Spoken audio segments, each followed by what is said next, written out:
verset 7. Berger Olivier tusome haraka.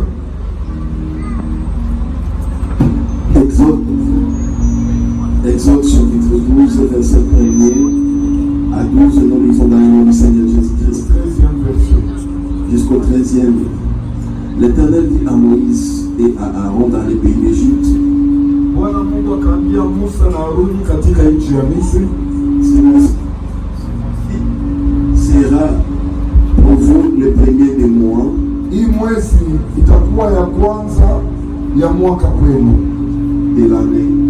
Parlez à toute l'assemblée d'Israël Ambia watoto wote wa Israeli et dites le deuxième jour de ce mois, na uambie kwamba siku ya 10 ya hii mwezi on prendra un agneau pour chaque famille, mtachukua mwana kondoo juu ya kila jamaa, un agneau pour chaque maison.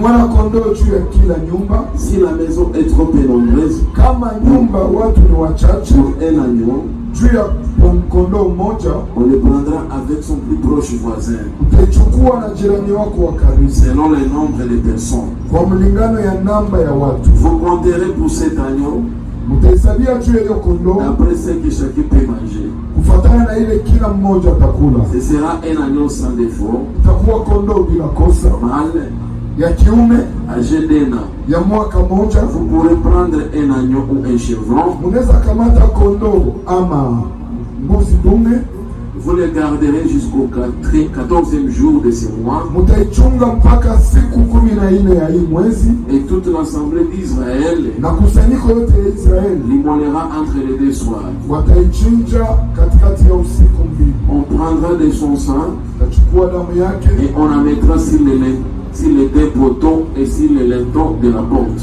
umeweka kwenye mbari mbili ya mlango na mbari ya juu Des maisons où on les mangera. katika nyumba mahali itakuliwa. Cette même nuit, Hiyo usiku on la mangera la chair mtakula nyama rôtie au feu. inayochomwa kwenye moto, On la mangera avec des grains de pain sans levain mtaikula na mkate bila chachu et des herbes amères. na majani mabichi. Vous ne les mangerez point à demi-cuit Hamutaikula kwa kutogotesha et bouilli dans l'eau, ama kutogotesha katika maji, mais il sera rôti au feu, lakini itachomwa kwenye moto avec la tête, pamoja na kichwa, les jambes miguu et l'intérieur. na vya ndani. Vous n'en laisserez rien jusqu'au matin. Hamtaacha lolote mpaka Et asubuhi. s'il en reste quelque chose le matin, Kama kuna kitu kimebakia mpaka vous asubuhi, le brûlerez au feu. mtaichoma kwa moto. Quand vous le mangerez, Mtakapokula hiyo kondoo, vous aurez vos reins saints, mtakuwa na figo zenu zilizo takatifu, vos souliers aux pieds viato vyenu kwenye miguu, et votre bâton à la main. na mkono wenu na fimbo yenu kwenye mkono, Et vous les mangerez à la hâte. na mtaikula kwa haraka. C'est la Pâque de l'Éternel. Ni Pasaka ya Bwana. Cette nuit-là, Hiyo usiku je passerai dans les pays d'Égypte nitapita katika nchi ya et Misri, je frapperai tous les premiers-nés du pays d'Égypte, na nitapiga wazaliwa wote wa kwanza wa Misri, depuis les hommes jusqu'aux animaux. kuanzia watu mpaka manyama, Et j'exercerai des jugements contre tous les dieux de l'Égypte. na nitaweka hukumu juu ya miungu yote ya Misri. Je suis l'Éternel. Niko Bwana. Le sang vous servira de signe sur les maisons Damu itakuwa kama vile alama juu ya manyumba où vous serez. mahali mtakuwa. Je verrai le sang Nitaona damu et je passerai par-dessus. na nitapita juu. Il n'y aura point de plaie qui vous détruise, Hakutakuwa pigo itakaowaharibu car quand je frapperai les pays d'Égypte. wakati mtapiga nchi ya Misri. Parole du Seigneur. Soma mstari wa 27. 27e verset. Nous lisons.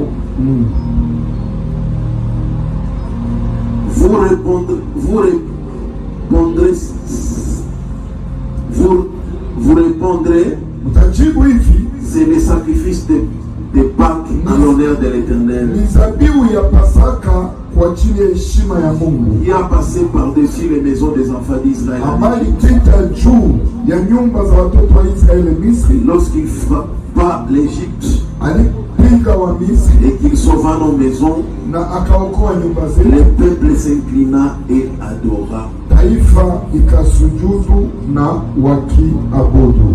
1 Corinthiens chapitre 5 verset 7. Nous lisons dans le nom de Jésus-Christ. Amen. Faites disparaître le vieux vent, Mupoteze mvinyo ya zamani afin que vous soyez une pâte nouvelle, ili mkuwe mkate mpya, puisque vous êtes sans levain. kwa sababu muko bila chachu, Car Christ notre Pâque kwa sababu Kristo Pasaka yetu a été immolé. amechinjwa. La parole de Shangilia Bwana na uketi kwa jina la Yesu Kristo. Tunabariki Bwana Nous bénissons l'Éternel, yamba na ruhusu tukue hapa. lui qui a permis que nous soyons Toka ici. siku ya tatu tulianza mada fupi ambayo inasema Depuis le mercredi, nous avons commencé un petit thème intitulé ni Pasaka ya Bwana, C'est la Pâque de l'Éternel. na tuliwaambia sababu ya mafundisho On yetu vous a dit l'objectif de notre ni enseignement, kupatia taifa la Mungu ujuzi c'est pour donner la connaissance au peuple d'Israël. zaidi kuhusu Pasaka. Et par rapport à la Pâque, Katika dunia ya kidini, dans le monde de religion, kuhusu Pasaka concernant la Pâque, kuna farakano kubwa ndani ya il y dunia. a beaucoup de confusion. Il y a beaucoup de confusion concernant la Pâque. Kuna farakano kubwa ndani ya dunia kuhusu Il y Pasaka, a beaucoup de confusion concernant la Pâque. na inakuwa shida kubwa. Et c'est un sérieux problème. Or Mungu anasema Alors que Dieu dit, taifa yangu mon inaangamia peuple périt juu ya kukosa par maarifa. manque de connaissance. Hakuna dhambi kubwa Il mbele n'y ya a Mungu pas un grand péché juu ya kukosa pour maarifa. le manque de connaissance. Kukosa maarifa Manquement de inaacha connaissance. watu wanatenda dhambi Tous les gens de bila Dieu kujua, sans le savoir. na ni shida kubwa. Et c'est un sérieux problème. Kanisa nyingi, Beaucoup d'églises, Wakristo wengi, beaucoup de chrétiens, watu wengi wanasema wanatumikia Mungu, beaucoup de gens disent qu'ils servent lakini Dieu. hali wanaotumikia Mais la Mungu, façon dont tu sers Dieu, hali wanayoishi la façon dont tu le vis, iko wanaenda kinyume na mapenzi ya ils sont Mungu en train d'aller loin de la volonté juu ya kukosa kujua. par manque de connaissances. Elewa, Comprenez, kuna Pasaka ndani ya Biblia mbili. il y a deux Pâques dans la Bible. Pasaka ya kwanza, Il y a la première Pasaka Pâque, ya Wayahudi, c'est la Pâque des Juifs. na Pasaka ya pili La deuxième Pâque, ni Pasaka ya Wakristo. c'est la Pâque de chrétiens. Ninaposema Pasaka ya Quand Wayahudi, je parle de la Pâque des elewa Juifs, kwamba tu Wayahudi vas comprendre que les Juifs, walikuwa taifa ya Mungu, ils étaient le peuple de Dieu. lakini taifa ya Mungu kwa Mais mlingano le wa Mungu. peuple de Dieu par rapport à la chair, Lakini kanisa c'est l'église. na sisi tuko Mais Wayahudi, nous autres, nous sommes les lakini Juifs. Wayahudi wa kiroho Mais les Juifs spirituels, tofauti na Wayahudi wa kimwili. différents des Juifs Israeli, Israël, Mungu alichagula Dieu l'a choisi. miongoni ya mataifa yote ya Dieu dunia, découle les nations. na ilikuwa taifa yake ya Et kipekee c'était son peuple ambayo extraordinaire. matakwa ya Mungu, Que la volonté de ambayo Dieu, sheria ya les Mungu lois de Dieu, ilikuwa nafanyika ndani yao, s'est passé dans ce peuple. miongoni ya mataifa Il yote. vient de la nation. Katika Et Israeli en cho Israël, Mungu wa kweli que aliandikwa, le véritable lakini Dieu. katika mataifa ya Et dans nchi d'autres nations, waliabudu Mungu. ils ont adoré les divinités. Na leo Et aujourd'hui, katika ulimwengu tunapoishi, dans le monde où nous vivons, kuna taifa moja nous avons un peuple. Mungu amechagua miongoni ya Et mataifa Dieu a yote, choisi au milieu de tout le na hiyo peuple. taifa ni kanisa la Et Yesu ce Kristo peuple, c'est l'église ambayo wanaitwa Wakristo. qui sont appelés chrétiens. Wale ni taifa ya Mungu Là, c'est le peuple de Dieu ya kiroho. spirituel. Tunaposoma Biblia Quand nous lisons la Bible, utakutana tu vas voir, wakati unasoma quand Pasaka, tu lis la Pâque, ukasoma Pâque sans cesse, si tu lis la Pâque sans cesse, ile ni Pasaka ambayo inahusu Wayahudi. ça c'est la Pâque qui concerne les Juifs. Ukasoma Pâque avec S, Si tu lis la Pâque avec ile S, ni Pasaka ya Wakristo. ça c'est la Pâque pour les chrétiens. Amen. Amen. Na Pasaka ya Wayahudi La Pâque des Juifs, ilikuwa Pasaka ya kimwili, c'était la Pâque charnelle. lakini Pasaka ya kanisa Mais la Pâque pour l'église, ambao ni Wakristo qui sont les ya chrétiens, kiroho. c'est la Pâque spirituelle. Et c'est une personne. Ikachelewesha Je vais me faire comprendre. Écoute, nia ya Mungu. les désirs de Dieu, Hapendi wewe uko katika farakano. il ne veut pas que tu sois dans la confusion. Nia ya Mungu. Les désirs de Dieu, Hapendi wewe utembee bila il kujua. ne veut pas que toi tu puisses marcher sans connaissance. Aujourd'hui, tout le monde entier, Unasherehekea Pasaka. ils sont en train de célébrer la Pâque. Sivyo? N'est-ce pas ça? Dunia ya kimwili leo Et le monde charnel aujourd'hui, iko wanasherehekea. ils sont en train de célébrer la Pâque. Na Na saa zingine na wewe ulipotoka kunyumba. Mais peut-être quand toi aussi tu es venu de la maison Sema mimi nenda kukanisa. et tu as dit je vais à l'église Sababu leo ni Pasaka. pour célébrer la Pâque. Haiko vile. N'est-ce pas ça? Sivyo. N'est-ce pas ça? Et sois quand même ouvert et ouvert. Sema mimi nenda kupasaka. Et je vais à l'église pour célébrer la Pâque. Kuna wengine waende kukanisa. Vous savez, il y a d'autres qui ne vont pas à l'église. Badilishe sauti. Montre-moi le volume s'il vous plaît. Kuna wengine waende kukanisa. Il y a d'autres qui ne vont pas à l'église. Leo kama wataenda. Mais aujourd'hui, s'ils vont à l'église, Ndio ni Pasaka. c'est parce que c'est la Pâque. Kuna wengine wavalake vesti. Il y a d'autres qui ne mettent pas de veste. Kama leo alivaa. Mais si aujourd'hui il a mis la veste, Ndio ni Pasaka. c'est parce que c'est la Kuna Pâque. wengine wamekaka nguo yake Il vizuri. y a d'autres personnes qui ont Leo préservé leurs habits, disant que Na kama aujourd'hui, litosha. s'il a fait son Ndio alisema leo ni Pasaka. c'est parce qu'il a su qu'aujourd'hui c'est la Pâque. Mahali tunataka soma. Là où nous venons de lire, Ni historia ya taifa moja c'est une histoire d'un peuple. ambao ni taifa la Israeli. Et c'est le peuple d'Israël. Telewa Mungu Tu vas comprendre, Dieu, alipoumba mbingu na quand nchi, il a créé les cieux et la terre, shabaha ya Mungu l'objectif de Dieu kwa kuumba dunia. en créant le monde, Dunia ilikuwa vitu vya kugusa. le monde c'était la chose qu'on peut toucher. Kitisho na mtumishi wa Mungu kupenda. Faites avancer les serviteurs de Dieu ici le monde. Karibu Pastor Dan. Approchez, pasteur. Mungu akubariki Que katika Dieu te jina. bénisse au milieu de nous. Haleluya. Amen. Biblia inasema na Israeli heshima La maradufu. Bible déclare qu'il mérite de double honneur. Severe droit. Ni haki yao. Ni Mungu ndiye C'est anawapatia. Dieu qui leur a donné. Karibu katikati yetu Mungu. akubariki. Bienvenue au milieu de nous, que Dieu te bénisse. Nilikuwa nasema Je disais ceci. Mungu ambaye alikuwa roho Dieu qui est esprit, akakamata hatua ya kuumba il dunia. a pris le plan de créer. Dunia ambayo Mungu aliumba Le monde que Dieu a créé, ilikuwa dunia ya kuonekana kwa c'est un macho monde visible. na dunia ya kukufa, Et c'est un monde lakini placable. utaelewa kwa kuumba Mais dunia tu vas comprendre la Mungu création. alikuwa roho. Dieu était Roho haiwezi onekana kwa macho, l'esprit ne peut pas être roho haiwezi guswa kwa l'esprit mikono. ne peut pas être palpable. Katika shaba ya Mungu Dans l'objectif, akapenda naye il a voulu akuyetawala ndani ya qu'il dunia, puisse venir lakini hapana kama vile roho, mais pas comme kwa sababu dunia parce que le ingeweza monde kumwelewa. n'avait pas les comprendre. Ilibidi akuyetawala ndani ya dunia Puisse régner dans pia le monde. pia kitu ya À kuonekana travers la chose na kitu ya kugusa. c'est la chose Na ndio kwa maana palpable. Mungu C'est pour cela que Dieu akachagua miongoni ya vitu vilikuwa ndani ya il a dunia, choisi parmi toutes les choses qui étaient dans le akachagua monde. udongo, Il a choisi la poussière. akatengeneza mwanadamu. Il a créé l'homme. Shabaha ya kutengeneza mwanadamu, L'objectif de créer Mungu l'homme, alipenda kuyetawala ndani ya dunia. Dieu voulant venir régner dans le monde à Na ndio travers kwa le maana monde. alipoumba vitu vyote, Quand il a créé toutes les Mungu choses, alivipatia pumzi Dieu les a donné les yenye choses ilikuwa kinyume yake. qui étaient Alipofika kwa quand mwanadamu, il est arrivé à l'homme. kwa sababu shabaha ya Parce Mungu que ya mwanadamu, l'objectif de Dieu, na yeye neno Mungu aumbe mwanadamu, avant que Dieu akasema il a na dit, tumuumbe mtu créons kwa l'homme mfano à wetu, notre image. na ili ile mtu atufanaye, Pour que cet homme puisse nous ressembler, Mungu akaweka pumuzi Dieu a placé le ambaye souffle ilikuwa sehemu qui yake, était une portion de Dieu, ambaye ilikuwa umungu qui wake était sa divinité ndani ya dans mwanadamu. l'homme. Shabaha ilikuwa gani? L'objectif c'était Mwanadamu quoi? atawale, Que l'homme puisse Mungu dominer, atawale kupitia que Dieu mwanadamu. puisse dominer à travers l'homme. Ndio kwa maana Mungu akapatia mwanadamu espace Et c'est pour cela que Dieu a donné à l'homme l'espace ilikuwa ya kuonekana. et visible. Sema utatawala ndege za angani, Tu vas dominer les oiseaux du samaki ciel, za baharini les poissons de la na mer vyote vinavyotambaa et juu ya toutes udongo. les choses qui grimpent sur Na la terre. Mungu alianza tawala Et Dieu a commencé à kupitia Adamu. à travers Adam. J'aime section, Napenda huyu Mungu. akapenda kupatia mtu Il a responsabilité, voulu donner à l'homme la anakusenda kwa kila kitu. responsabilité de tout. Quand Dieu a créé toute chose, Hapo Mungu aliumba il n'a pas donné de nom. hakupana majina. Pourquoi? Kwa nini? Parce que Dieu savait Mungu alikuwa il y a quelqu'un kuna mtu mwenye atakuya, yeye ndio atatawala. Na kwa utawala wake ninapenda atawale na uhuru. Kwa utawala wake ninapenda atawale jinsi atakavyopenda. Na ndio kwa maana Mungu a commencé à présenter à l'homme toutes choses. na mwanadamu toka pana. Et c'est l'homme qui a donné des noms.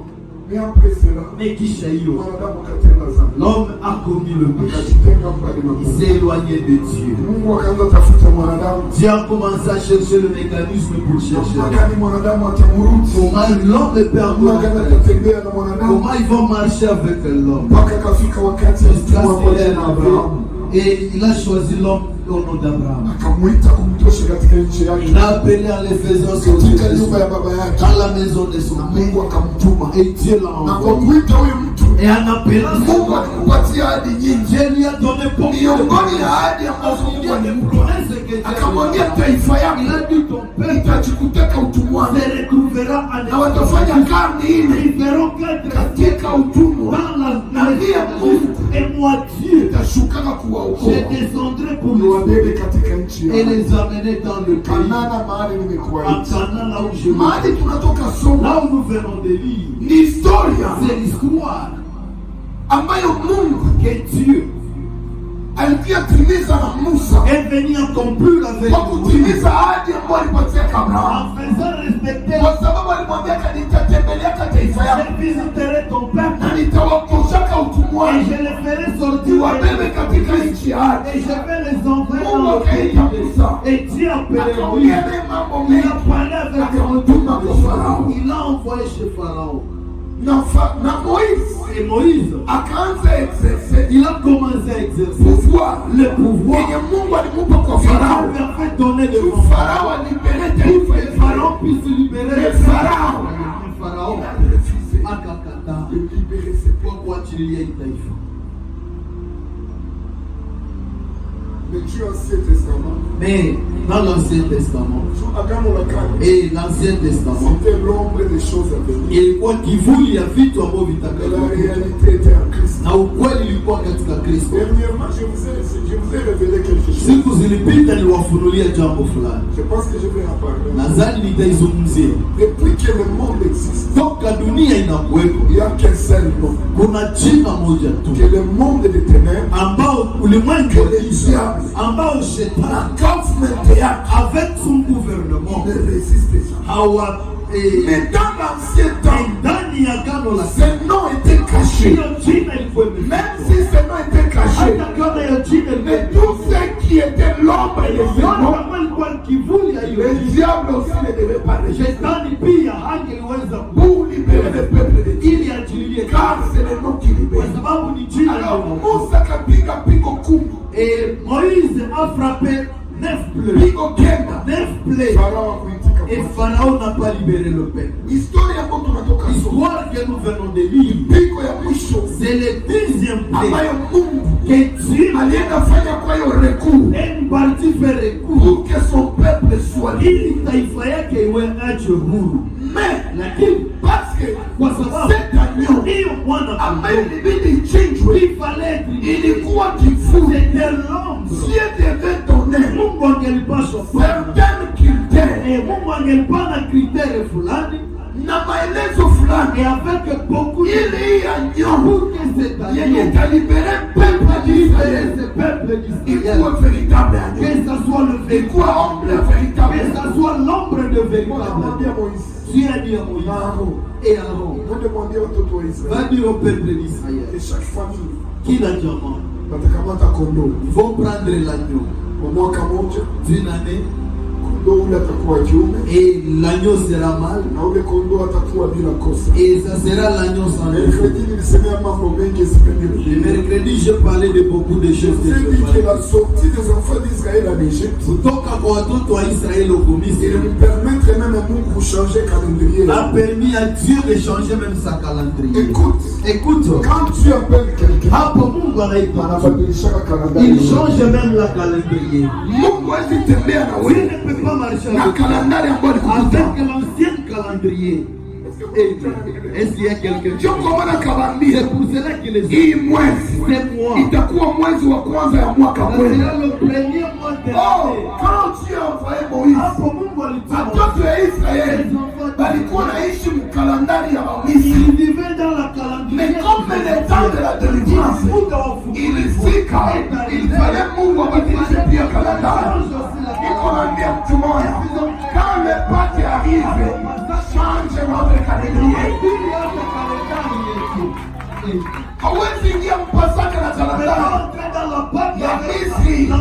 Je sais que au calendrier ulikuwa naishi hapo. Mais ce matin, Mungu ana kalendari ya Mungu. Akaingia ndani ya maisha yako ambayo itakuwa tofauti na kalendari ambayo anaambia taifa hili au peuple d'Israël kama Bwana comprenne l'agneau pour chaque famille, kwa kila jamaa et pour chaque maison. na kwa kila nyumba. Wakakutana ya kwamba ndani ya nyumba Ils rencontrent que dans la maison. kufuatana na kondoo Par watachukua. rapport à l'agneau qui vont Watu ni wachache. les gens sont moins nombreux qu'ils puissent le prendre avec les voisins. Mungu iko mchoyo. Dieu n'est pas Vous vraiment. savez quand on mange l'agneau, Et quand on mange on doit l'agneau, le manger avec les Tunapasha plus proches voisins. tunapasha ikula na jirani wa karibu. Amen. Amen. Amen. Na Mungu akamwambia Musa, Dieu dit à Moïse, siku ya 10 ya hii mwezi, et le 10e jour de ce le mois, 10e jour de ce mois, utachukua kondoo, vous allez prendre l'agneau, utamchunga mpaka siku ya 14. vous allez les garder jusqu'au 14e jour. Na siku ya 14 Et le 14e jour, utachinja ule kondoo katikati ya usiku. vous allez égorger cet agneau au milieu de deux Na nuits. wakati Et mtamchinja quand vous aurez l'égorgé, na mnatamkula, et vous voulez le manger, hamtamtogotesha, vous n'allez pas les bouillir à l'eau, lakini mtamchoma et vous allez les bouillir au feu. na saa mtakula ile kondoo, Et quand vous allez manger cet agneau, viuno vyenu ama figo zenu zitakuwa takatifu, vos reins seront saints. viatu vyenu vitakuwa kwenye miguu Vous aurez vos souliers à vos na pieds. fimbo zenu kwenye Et mikono, vous aurez vos bâtons en na main. mtakapo mkula Et quand vous allez le manger, mtamkula kwa haraka. vous allez le manger à la C'est la hâte. Pâque de l'Éternel. Ni Pasaka ya Bwana. Tulimwambia Pasaka On vous a dit la Pâque inamaanisha manifeste seulement katika Kiebrania dans Hébreu inasema pesha, et signifie péché ambayo inasema pita juu ya, et passe au-dessus. na utelewa Et tu vas comprendre.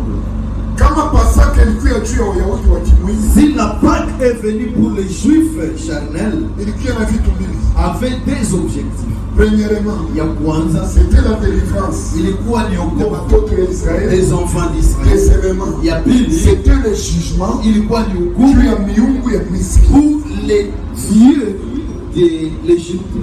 Amen. Amen. Niliwaambia Je Pasaka vous ai dit la Pâque ya Wayahudi des Juifs wa kimwili charnels, ilikuwa Pasaka ya kimwili, c'était la Pâque charnelle.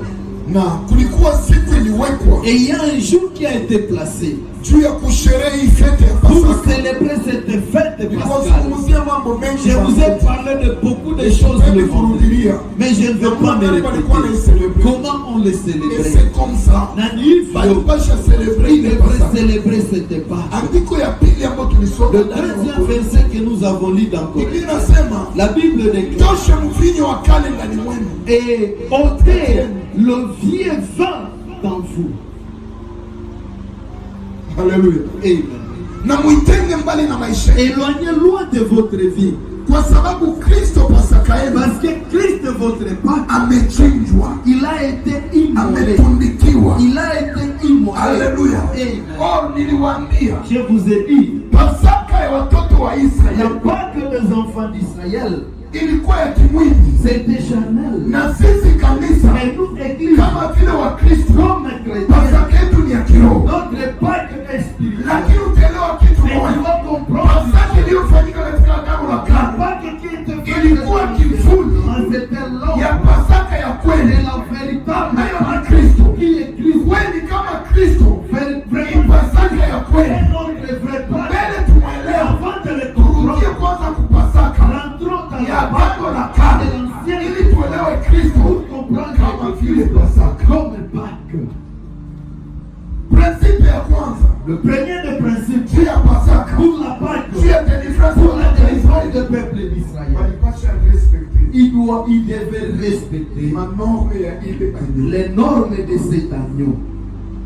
Oh, niliwatangulia kuwaambia Je vous ai précédé en vous ya disant, kwamba ile kondoo ilikuwa kivuli, et cet agneau était l'ombre, lakini kondoo ya kweli mais le véritable agneau c'est Christ. ili tuelewe ya kwamba hiyo Pour kondoo comprendre que cet agneau ilikuwa kivuli l'ombre du Christ, tunapasha tafuta kufananisha vitu. nous devons chercher à comparer les choses. Akuwa Munini, kondoo ya kimwili l'agneau charnel itageuka kondoo Mungu, sera transformé ama à itageuka l'agneau, mtu ambaye ni Kristo. sera transformé à l'agneau qui est Christ. Ya kwanza Premièrement, Mungu akaambia taifa Israeli, Dieu a dit au peuple d'Israël, anasema il dit ceci: mutachukua mwana kondoo. vous allez prendre l'agneau.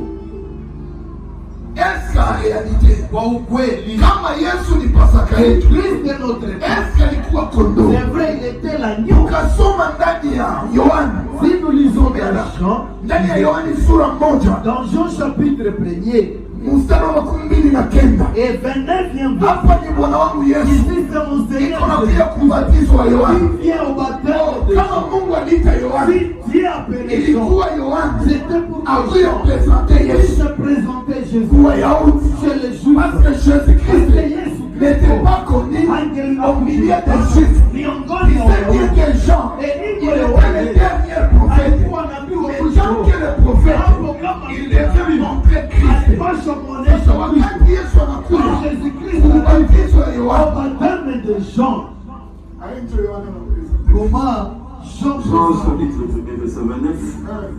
Le lendemain, Kesho yake il vit Jésus venant à lui akaona Yesu anakuja kwake, et il dit, akasema, voici l'agneau de Dieu tazama mwana kondoo wa Mungu qui ôte les péchés du monde. anayeondoa dhambi za dunia. Ni kusema c'est-à-dire Yesu Jésus, hii kritere ya kwanza le premier critère, alitimiza, alikuwa nini? il avait Kondoo. il était l'agneau. Amen. Asitazama mwana kondoo Regardez l'agneau de Dieu anayeondoa dhambi qui za dunia. enlève le péché. Yohana anapopresente Yesu Jean présente Jésus. anapresente kama vile Il nini? est présenté Kondoo. comme l'agneau. Unaposema kondoo Quand on parle de l'agneau, unaelewa tu ni ya kiume. vous comprenez que c'est un agneau. Sema ile kondoo inapaswa kuwa kiume. Et cet agneau doit être Yesu alikuwa mâle. mwanamke, alikuwa Est-ce mwanaume? que Jésus était une femme ou était un homme? Alikuwa mwanaume. Il était un homme. Amen. Et Ni kusema ni kondoo ya kiume. c'est-à-dire c'est l'agneau. Condition ya kwanza hiyo. Ça c'était la première des conditions. Condition ya pili, La deuxième des conditions, ile kondoo cet agneau, ilipasha kuwa na ya mwaka mmoja. ça devrait avoir une année. Est-ce qu'en réalité Kwa ukweli, Yesu Jésus, alikuwa na mwaka mmoja? il avait seulement une année. Ukasoma ndani ya kitabu ya Isaia, Si tu lis dans le livre hata ndani ya de kitabu ya Jean, même dans le livre Biblia de inasema Jean, siku la moja Bible déclare Yesu anaingia ndani ya hekalu, Jésus est entré dans le temple. akafungula hulo Il a déroulé le là où il livre. était écrit Mahali imeandikwa Luc 4:18. Somea haraka, Luka sura 4 mstari wa 18. somea haraka. Lisez Tuone rapidement. kama Yesu alikuwa na mwaka On mmoja. va voir si Jésus avait une année. Luc 4, 18, nous lisons. L'Esprit du Seigneur est sur moi, Roho wa Bwana uko juu yangu, parce qu'il m'a oint pour annoncer une bonne nouvelle aux pauvres. kwa sababu amenipaka nitangaze habari njema kwa Il m'a maskini. envoyé pour guérir ceux qui ont les cœurs brisés, Amenituma niponye wale wanao roho zinazovunjika, pour proclamer aux captifs la délivrance ili nitangazie wafungwa et ufungulivu aux aveugles le recouvrement de na la wapofu kuona, pour envoyer libre les opprimés, kuweka huru wale wafungwa. pour publier une année de grâce du Seigneur. Asetu ya kutangaza mwaka moja ya neema ya nani? Ya Bwana. Ni kusema alikitangaza mwaka moja ya neema ya nani? C'est-à-dire qu'il Ya est Yesu. publié une année. La mission de Jésus, Huduma ya il Yesu nous a amené une année. alituletea mwaka. Jésus comme un agneau, Yesu Kristo à lui, ndio ndani il avait une année. alikuwa na mwaka moja. Vous voulez que je le prouve? Unataka niwaoneshe Parce nani? que lui comme une année, Yeye kama il vile devait mwaka avoir le chiffre 12. alipasha kuwa na namba 12. Amen. Mwaka inakuwa na miezi ngapi? L'année a combien de mois? Miezi 12. Ah, 12. Yesu kukonfirme Jésus a le kama yeye ni mwaka mmoja alipokuya ndani ya dunia, alipoanza chakula mitume yake, alichagula wangapi? 12. Pour prouver au monde que moi comme une année, je dois avoir le chiffre 12. alikuwa mwaka moja. Amen. Vous savez le combien de fois? C'est-à-dire que cet agneau avait une année. Oh, Ijapokuwa Bible nasema la Bible dit ile kondoo balipashe récupérer le 10e jour. cet agneau devait le récupérer. Juba ichinje le 14e jour. jours. Pour dire quoi? Les 4 jours, il va servir pour Yaoudi. Vérifier les condoms. Kamarina Kosa. Pour que Jésus aussi akuwe kondo ya kweli. Ilibidi tunakutana pia muyeye. 4 chiffres ya verification. Oh, mon Seigneur Jésus-Christ. Wakati walimkamataka, il va te donner des versets. Wakati walimkamataka, Bible inasema akambeba kwa profete Ana. Ana alipomverifie akaona ana kosa, akamtuma kwa Herode. Herode alipomverifie akaona ana kosa, akamtuma kwa Kaifa. Kaifa alipomverifie akaona ana kosa, akamtuma kwa Pilato. Prenez le verset. Prenez le verset. Ça va t'aider. Parce que ce que nous parlons doit être vérifié dans la Bible. Prenez le premier verset.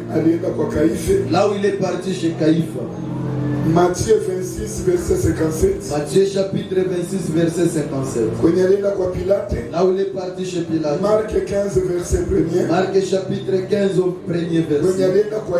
Là où il est parti chez Hérode. Matthieu 23. Matthieu chapitre 23. 6e verset, 6e verset, 8e verset. Et là où il est parti chez Jean chapitre 18, verset 13. Jean chapitre 18, verset 13. Jésus-Christ aussi a été vérifié par les chiffres 4. Pourquoi? Parce qu'on devait le vérifier. En réalité, tu as dit s'il n'a pas de défaut. Amen. On a dit que c'est ça devrait être sans défaut. On va nous lire rapidement Marc. Chapitre 15, premier verset. Marc chapitre 15. Là où Pilate est en train de confirmer que cet agneau n'a pas de défaut. 11 premier verset. Dès le matin, les principaux sacrificateurs tinrent conseil avec les anciens. Et les scribes et tous les Sanhedrins. Après avoir lié Jésus, ils les menèrent et les livrèrent à Pilate. Nous descendons, Pilate l'interrogea et dit le roi des Juifs.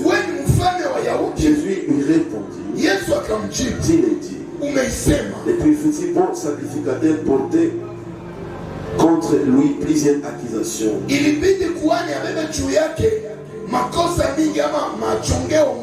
Pilate l'interrogea de nouveau. Ne répond-il rien? Vois combien de choses il t'accuse. Et Jésus ne donna plus aucune réponse. Ce qui étonna Pilate. À chaque fête, il relâchait un prisonnier. C'est lui qui demandait la foule. En prison, il y avait en prison un homme. Un nommé Barabbas. Avec ses complices. Pour un meurtre qu'ils avaient commis dans une sédition. La foule étant montée, s'est mis à demander ce qu'ils avaient. Il avait coutume de leur accorder. Pilate leur répondit, voulez-vous que je vous relâche le roi des Juifs? Car il savait que c'était par envie que les principaux sacrificateurs l'avaient livré. Mais les chefs des sacrificateurs excitèrent la foule.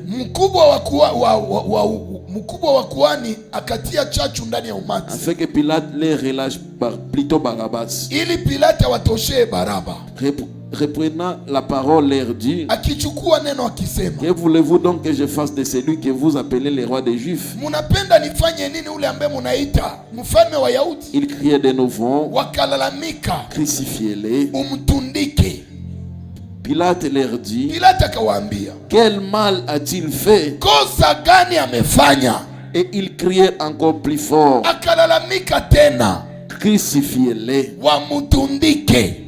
Pilate voulant satisfaire la foule, Pilate kwa kupenda kufurahisha umati, les relâcha Barabbas. akaacha Baraba. Et puis après avoir fait battre des verges Jésus, Kisha kupigisha Yesu fimbo, il les livra pour être crucifié. akamtoa juu atundikwe. Pilate anashuhudia kwamba ndani ya Yesu Pilate témoigne quand Jésus hakuna hata kosa il n'y a moya. pas de défaut. Yote balimchongea, Tout ce qu'on leur a alimuverifier, il a mais hana vérifié, défaut. mais il n'a pas de défaut. Oh, Japokuwa Pilate ne savait pas, Pilate hakukuwa parce que lui il anajua, était un Romain. kwa sababu yeye alikuwa Il ne Mroma, savait pas hakukuwa que anajua les Juifs que Wayahudi balikuwa na sheria, ils avaient la et loi, ils savaient ambao wao que walikuwa sheria wanajua, la loi, mwenye anapasha kufa celui qui devait ni kondo mourir, isiyokuwa na c'était kosa. l'agneau sans défaut. Mais yeye akataba tolea Lui voulait les mtu mwenye donner iko na kosa. quelqu'un qui a des défauts. Amen. Mais wao walikuwa na yeye mwenye anataka kufa, Mais anapasha ils savaient kufa. que quelqu'un qui Juu serait ya immolé, taifa, qui va mourir anapasha pour le kuwa peuple, bila kosa. il devait être sans défaut. Alléluia. Amen. Ça veut dire Pilate a témoigné aussi juste. Kusema Pilato pia alishuhudia Jésus Kristo comme agneau, kama Yesu Kristo kama vile il kondoo était sans défaut. alikuwa bila kosa. Tunaishia pale. Nous arrêtons Tuna par là. vérifié Nous kondoo. vérifions l'agneau. Oh, Japokuwa condition ilikuwa la condition serait kondoo l'agneau. bakisha kutana ina Quand kosa, on l'a rencontré, banapasha il est sans défaut, ichinja on katikati ya devrait usiku. l'égorger dans les deux nuits. Si Jésus-Christ Kama Yesu il Kristo était le véritable agneau, alikuwa kondoo ni ya kusema kweli. naye C'est-à-dire anapasha lui aussi, kufa il katikati devait mourir ya busiku au mbili. milieu de deux Or nuits. je Et sais, Yesu quand on a amené le Seigneur de gloire juu ya msalaba wa Golgotha, la Bible déclare c'était environ 12 heures. Giza ikaingia la nuit est mpaka entrée 15 heures. jusqu'à 15 heures. Pourquoi? Kwa nini? Pour que Jésus a confirmé qu'il soit véritable agneau, il devait créer le deuxième soir. Aliumba jioni ya pili. Bible inasema mchana La journée, giza ikaingia les ténèbres kuanzia saa sita de 12 heures mpaka saa à kenda, 15 na heures. Yesu akakufa Et Jésus akatoa roho yake il na a été wakamuua. crucifié, on l'a immolé. Haleluya. Amen. Aishie pale. Ça ne s'est pas arrêté par là.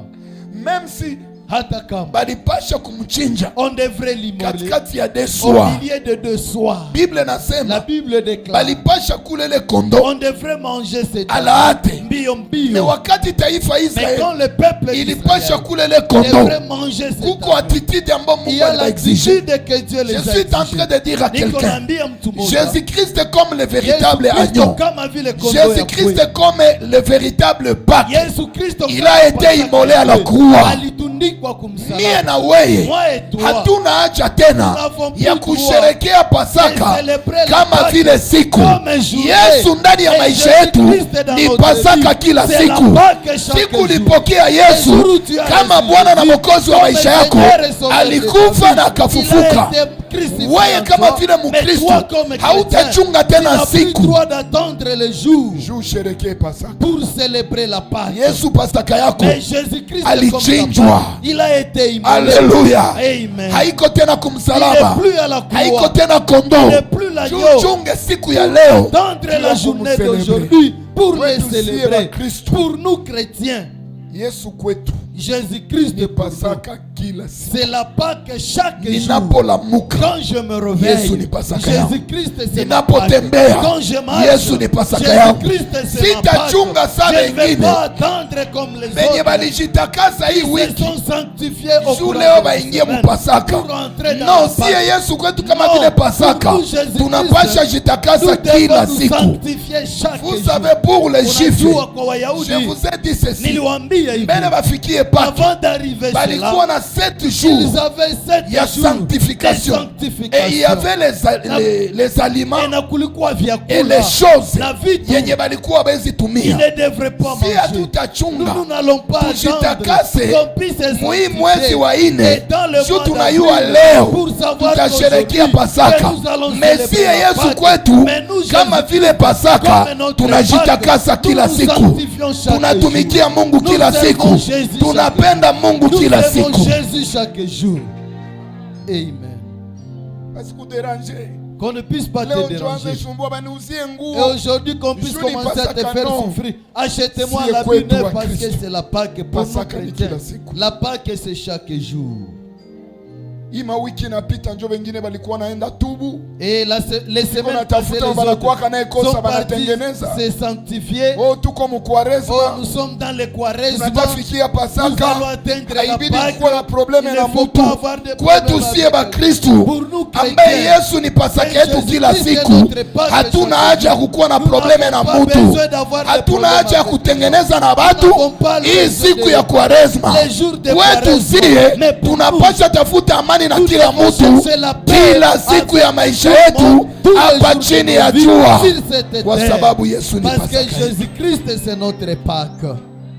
C'est pourquoi niliwaambia Dieu maana je vous ai leo dit. kuko confusion Aujourd'hui il y a une grande ya dunia confusion dans le monde kuhusu Pasaka. concernant la Pâque. Batu bangali na sherekia Pasaka Bayahudi. Les gens célèbrent la Pâque de Wewe Juifs. hauko Toi Muyahudi. tu n'es pas juif, Ta ya Bayahudi Les temps isapita. des Juifs est déjà Nous ne sommes passé. pas sous la loi. Continue à Nous chérir. sommes sous la grâce. Continue à Et neema. Jésus-Christ est Na venu Yesu-Kristo annoncer ameleta une année de grâce mwaka du moja wa Seigneur neema dans notre ya vie. Bwana ndani ya maisha Wakati yetu. unapokea Quand Yesu tu as reçu kama Jésus Bwana na Mwokozi wa comme le maisha Seigneur yako, et Sauveur de ta vie, uko ndani ya neema, tu es dans la grâce. ndani ya Pasaka. Tu es dans la Pâque. Kila siku ni Pasaka Tous les kwako. jours c'est la Pâque. Jana ilikuwa Pasaka, Hier c'était la Pâque. juzi ilikuwa Pasaka, Avant-hier c'était kesho la yake Pâque. itakuwa Demain Pasaka, ça sera la kwa Pâque. sababu Kristo Parce que Kristo ndio Pasaka est yako. notre Na Pâque. Kristo kama vile Et Pasaka Christ est yako comme ta Pâque. anaishi ndani ya roho Il zako. vit dans ton cœur.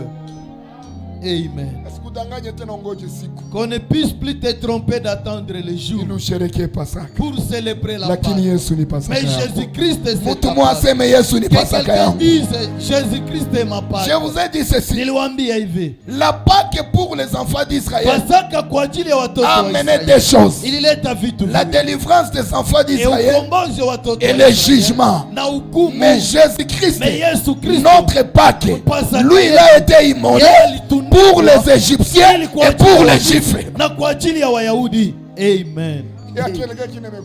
Kuna mtu ambaye Les salis aujourd'hui, okovu ya la leo grâce aujourd'hui, neema leo ni juu ya Bayahudi wa c'est pour kimwili les juifs na spirituels mataifa. et les nations.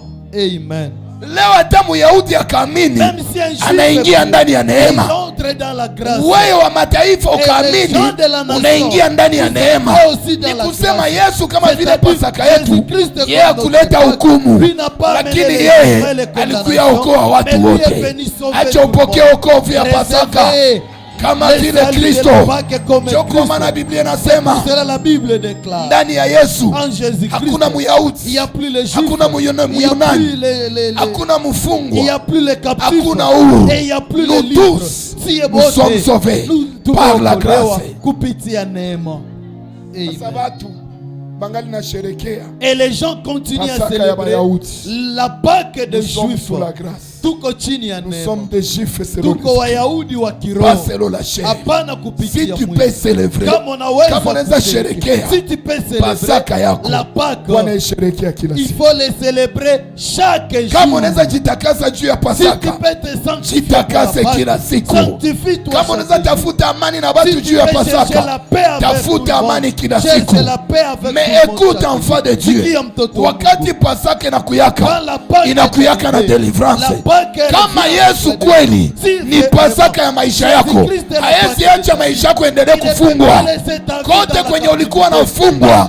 Kama yeye ni Pasaka ndani ya maisha yako, atakufungua. Il va te délivrer.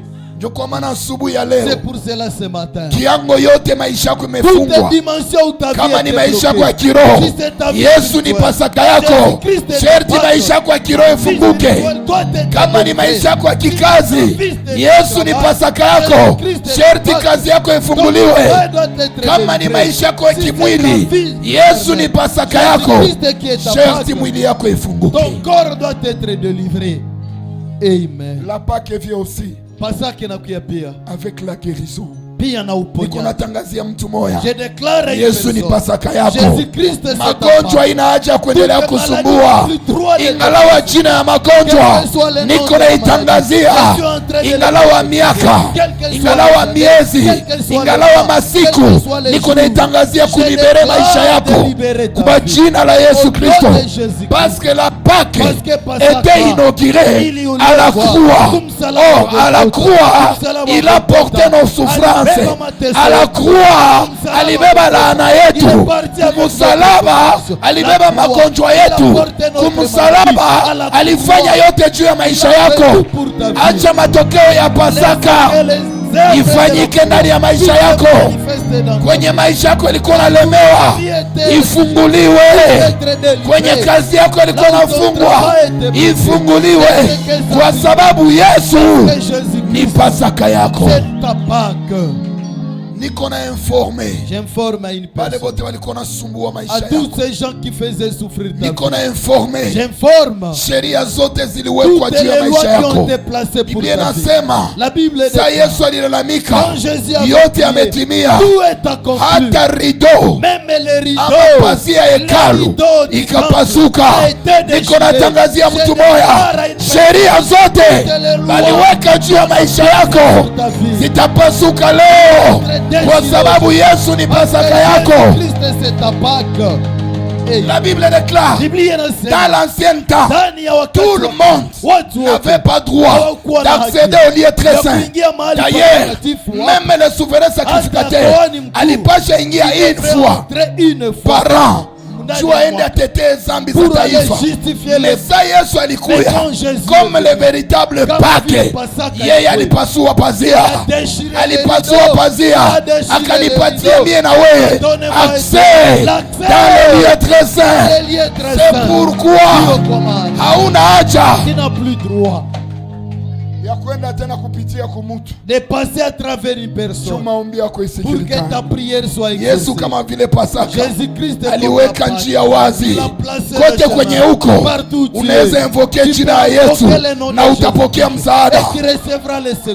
Écoute enfant de Dieu, siye hatuna ile mafundisho ya bale bakukwambia pour que ta prière soit exaucée inabidi ukuye hapa. No, hata kwako kunyumba, si tu invoques le nom de Jésus, Yesu atakusikia, kwa sababu pazia hekalu imepasuka. Pasaka yetu amepasua pazia hekalu. Accès iko libre. Tu as droit de demander le mariage, tu as droit de demander le travail, tu as droit de demander la promotion, tu as droit de demander le pouvoir, tu as droit de demander la protection, tu as droit de demander toutes choses, kwa sababu pazia hekalu tayari imepasuka. Mutu asiku intimidé. Vous savez, aujourd'hui, le monde est intimidé par la prophétie. Mais ce que je suis en train de t'annoncer est plus que la prophétie. Parce que je t'amène la parole. C'est la parole qui a engendré la prophétie. Or, ce que je suis en train de te donner est plus que la prophétie. Amen. Amen. Amen. Amen. Ce n'est pas à dire que je néglige la prophétie. Mais la prophétie est sous la parole. C'est pourquoi la Bible déclare, ne méprisez pas la prophétie, mais examinez. Examinez la parole. Pour dire quoi? La parole est le chef de la prophétie. La prophétie doit encadrer, doit respecter les lignes de la parole. Unabii kisha kwa nje ya neno haiko tena unabii. Ce n'est plus la prophétie. Depuis que le monde existe, toka dunia inakuwa, même dans toutes les dons spirituels, hata katika zawadi zote za kiroho, zawadi ambayo Mungu anatilia shaka, les dons que Dieu met de doute, il fait douter aux gens. C'est le don de la prophétie. La Bible ne dit pas. Examiner quand on fait la délivrance. Examiner quand on est en train de prier pour toi. La prophétie. Vous devez examiner la prophétie. La prophétie ne doit pas contredire parole de Dieu. Contraire ou contredire la parole de Dieu. Je ne suis pas contre la prophétie. Parce que et moi aussi Dieu m'utilise dans cette dimension. Si je compare, si je contredis, c'est que je me comprends. Kama ukubali kitu, Si tu n'acceptes pas la Mungu chose, hawezi kupacho. Dieu ne peut pas te les donner. Amen. Amen. La prophétie Unabii, ni partie pia ma écriture. c'est une partie des Écritures. Alléluia. Amen. Mais ce que je suis en train de Mais vous kila annoncer ambacho niko na est kuambia plus que la prophétie. iko zaidi ya Parce que la unabii. Bible déclare, Biblia inasema, dans leur détresse, ndani ya shida zao bakamulilia Bwana Uzofia na Dieu. Bwana akabatumia Dieu nini? les enverra Prophétie. la parole. Non, Bana unabii. Dieu les a envoyé sa parole Tumia neno na neno lake. yake kabaponya. La parole est Acha délivrée. neno ya jioni ya leo La parole est iponye délivrée. maisha yako, C'est guérir ta iponye vie. ndoa yako, Guérir ton iponye foyer. kazi yako, Guérir ton iponye travail. mipango yako Guérir tes kwa projets. jina la Yesu Au Kristo. nom de Jésus-Christ de Nazareth.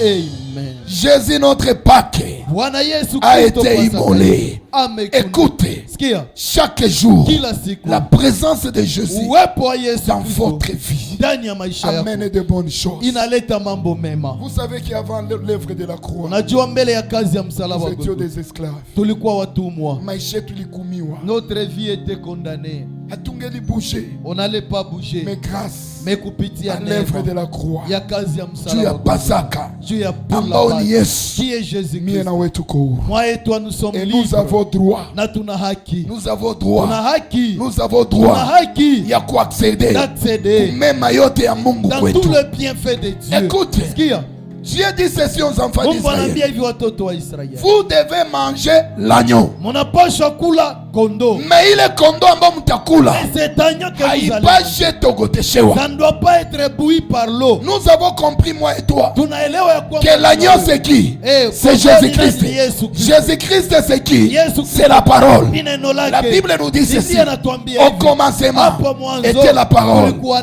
neno. la parole était avec Na Dieu, neno alikuwa na et la Mungu. parole était Neno alikuwa Dieu.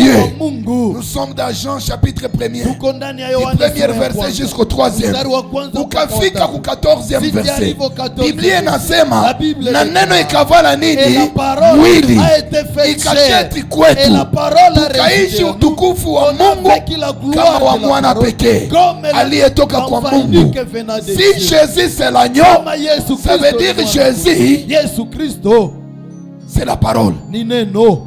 Amen. Or cette parole, Hii neno pour que Israël pour que Israël atoke kikamilifu Misri, puisse quitter convenablement en Égypte, il devait manger l'agneau walipasha kula kondoo pendant la nuit. usiku. Vous savez spirituellement, Najua kiroho les temps que nous sommes en train de uta ambao traverser, tuko tunapitia, les péchés c'est le symbole de la nuit. zambi ni picha ya, Et c'est ya pourquoi usiku. l'apôtre Paul Na dit, ndio maana mtume Paulo anasema la nuit est avancée usiku et umeendelea le jour approche. na mchana imekaribia. Mujivue matendo ya giza. Ôtez-vous des œuvres de Spirituellement, kiroho. nous vivons les temps du soir. Tunaishi muda wa jioni. Or pendant les temps du soir, Muda wa nous jioni devons quitter l'Égypte tunapasha toka qui est le Misri, monde ambao ni pour dunia, aller dans ili notre twende demeure éternelle, mahali patakatifu, notre Canaan mahali céleste. ya Kanaani Mais yetu ya kitu mbinguni. kitatusaidia Ce qui va nous tuende aider ku Canaan à aller céleste, dans notre c'est de Canaan manger céleste, l'agneau. ni kukula mwana kondoo. Celui qui ne mange pas l'agneau Yule ambaye akule mwana hapashe kondoo, toka il ne Égypte. doit pas quitter l'Égypte.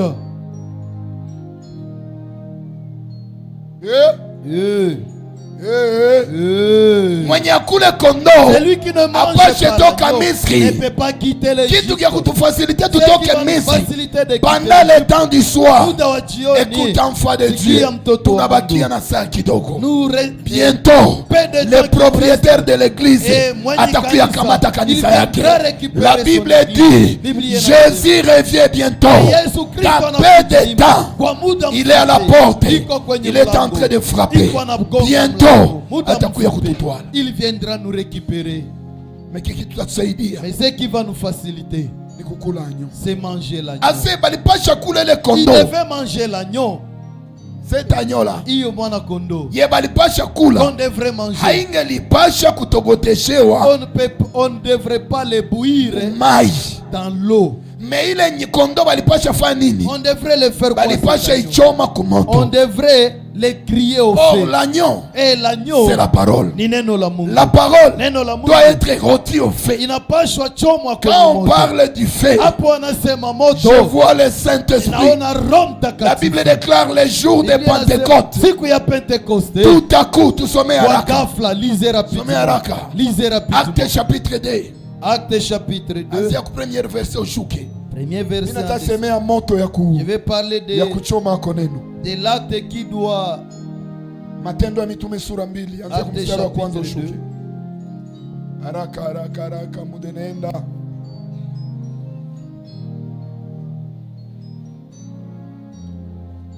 Acte 2, verset 1er. Les jours de la Pentecôte, Siku ya Pentecoste, ils étaient tous ensemble dans les mêmes lieux.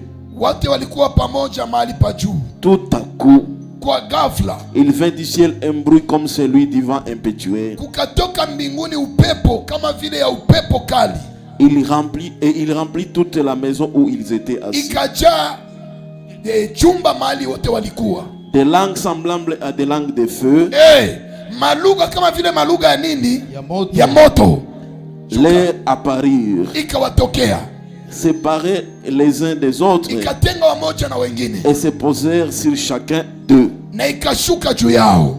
Et ils firent tous remplis du Saint-Esprit Wote wakajazwa na Roho et Mtakatifu. se mirent à parler en d'autres langues. Wow, le feu Moto. ambaye inapasha choma kondoo, Qui doit. c'est le Ni Saint-Esprit. Roho Mtakatifu. Qu'est-ce que je vais dire par là? Ninataka sema C'est nini? le logos. Ni rem. Ni Alléluia. logos. Amen. Mimi natasema nini? Je vais parler La de parole de Dieu, Neno ya Mungu. c'est l'agneau. Ni mwana Mais kondoo. cette parole Hiyo neno ne doit pas être prêchée haiwezi comme kuhubiriwa les histoires. kama vile Cette historia. parole Hii neno doit être interprétée inapaswa par le kuhubiriwa Saint-Esprit kupitia Roho pour que le Mtakatifu peuple ili consomme taifa la parole. lipate kula hiyo Le neno. fait, c'est le Moto Saint-Esprit. ni Roho Mtakatifu. Amen. Amen.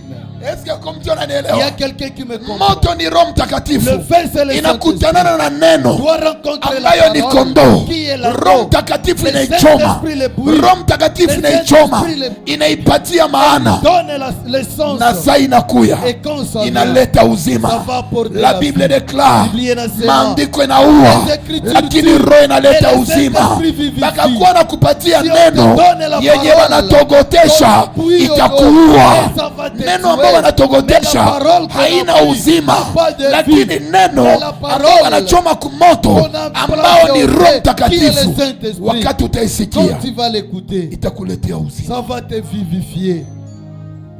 Unajua neno ambayo Vous savez ama la kondoo parole, l'agneau ambao wanatogotesha qu'on kumoto a bouilli à l'eau. ni mahistoria ya madini. Ce sont les histoires de religion. Sie Nous, ni hivi c'est ceci. comme chez les protestants aujourd'hui. Kama vile kuwaporo siku ya leo. La Bible déclare Biblia inasema que dans les assemblées des saints, ndani ya kusanyiko la je watakatifu ne permets pas à la femme siruhusu kwa mwanamke d'enseigner et kufundisha de prêcher na kuhubiri dans les églises des saints. ndani ya makanisa za Dans toutes les watakatifu, églises des saints. ndani ya makanisa zote za haraka. watakatifu. 1 Corinthiens 14, 1 Corinthiens 33e chapitre verset 14, ushuke. 33e andesema. Hii ni Ça, andiko ambayo c'est l'écriture banaichoma kumoto, qu'on l'a bouilli au benye banalunguza, benye banatogotesha. celle qui Bo bouille à l'eau. batakwambia, Ils vont te sie dire, tulifanya vote nous on a fait na sie l'élection et mwanamke la femme aussi akuwe pasteur, peut-être akuwe pasteur docteur, et akuwe qu'elle akuwe soit ministre. docteur, soit ministre Mais de si la la parole ama neno ou l'agneau Ama est Mungu. rôti au feu, ambao walichoma on dit kwa amen moto, à cette écriture. wanasema amina Soma kwa hiyo haraka. neno.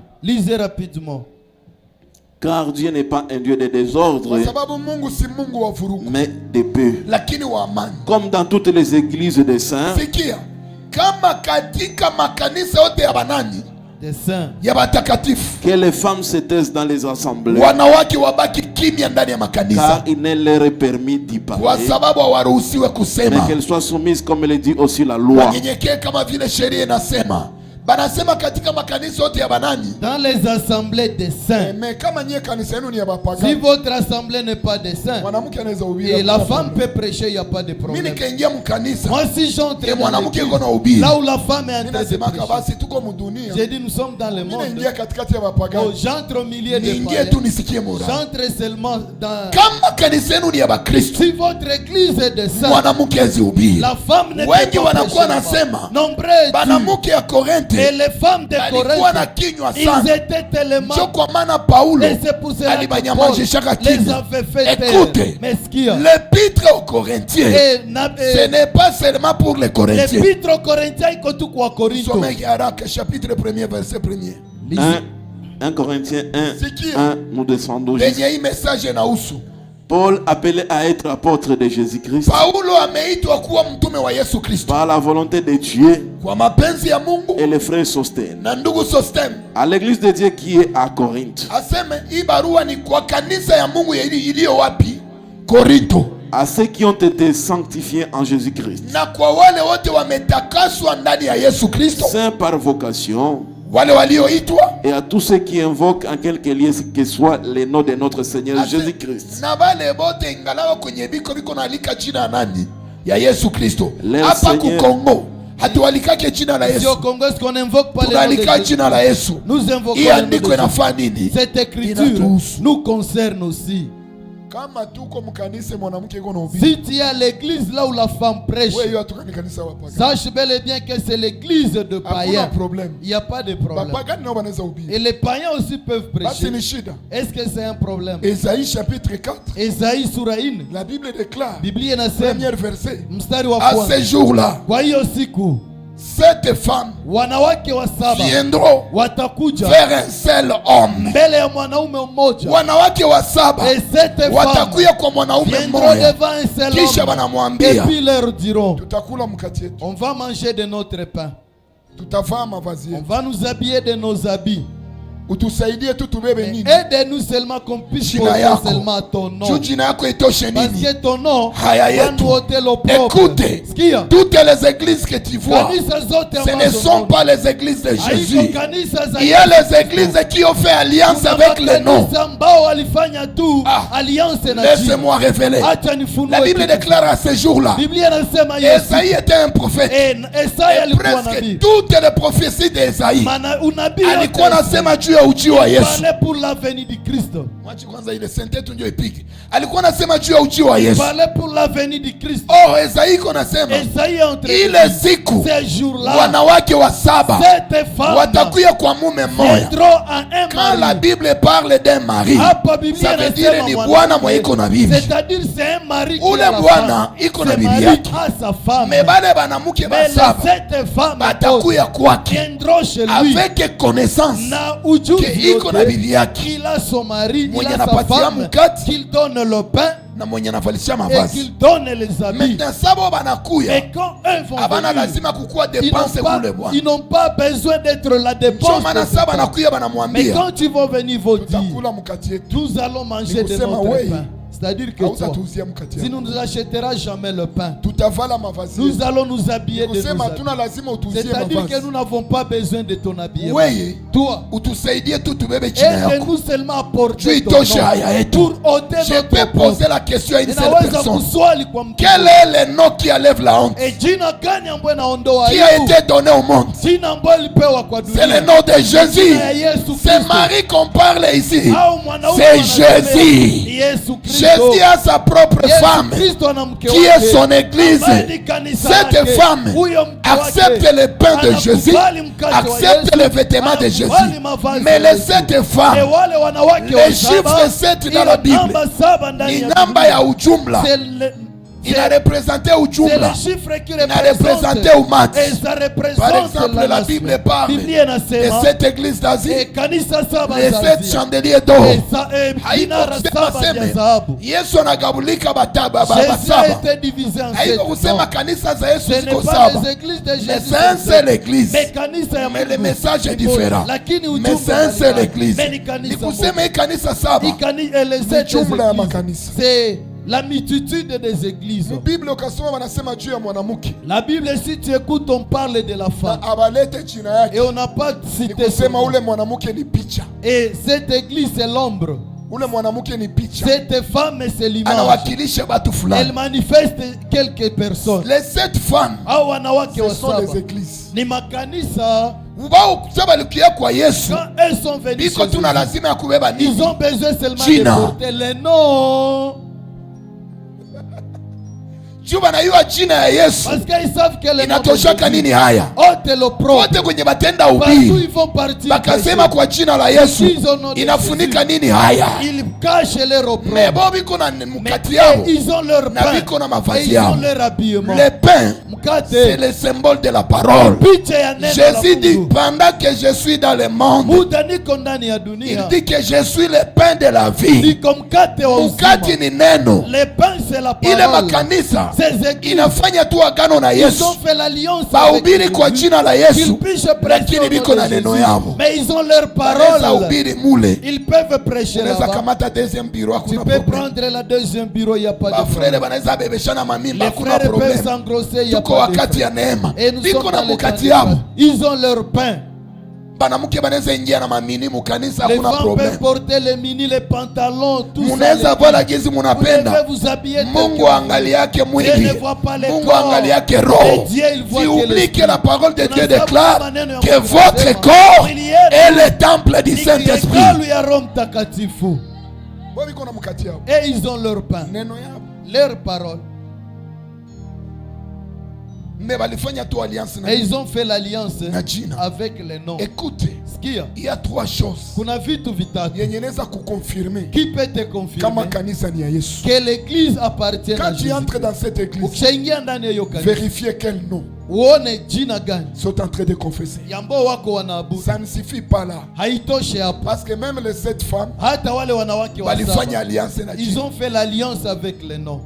Quand tu écoutes, c'est le nom de Jésus. Vérifiez des choses. Quelle parole, quel pain, chakula gani biko banakula, quel est le pain qui soit, quel évangile biko na bahubiri. On est en train de le prêcher. J'ai vu quelqu'un. Il fait ta prédication, pasteur moya hapa. J'ai suivi la prédication d'un des pasteurs ici. Par exemple, le frère avait Shemimba. Sur le frère en grosse, une sœur à l'église. Et puis l'excommunié. Et si je l'excommunie, est-ce que la grossesse sera...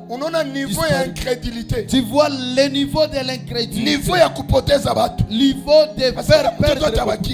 Et ce frère va rester seul. Non, même si cet enfant va rester, mais il mérite d'être suspendu. Mais anaruhusi wa kupata pigo. Alléluia. Amen. Nous sommes dans le temps. Les gens oublient que la grâce nous enseigne à renoncer. Zambi. Alors, et ils ont leur pain. La femme peut prêcher, il n'y a pas de problème. Oh non. On est en train de faire la masque de vieillesse en priant avec les foulards. Papa, si tu as ton pain, nous savons que tu as fait l'alliance avec les noms. Mais toi, mange ton pain. Mais il ne faut pas l'habiller la parole de Dieu. Comme il y a un prédicateur, il a 7 femmes. Et il dit qu'il reste avec une femme. Et qu'il reste à épouser une femme. Et il s'appuie à cette écriture. Les jours où j'avais prêché cette écriture, j'avais reçu des appels et des appels. Amen. Il s'appuie seulement sur l'écriture. Ne le connaît pas. Il n'a pas les noms qui ôtent les péchés. C'est le nom de Jésus-Christ. Alléluia. Cette écriture concerne Jésus. Alléluia.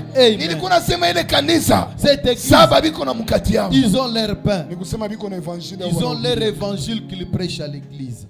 La deuxième des choses, c'est leur habillement. Dans la Bible, les habits, ce sont les œuvres. Ils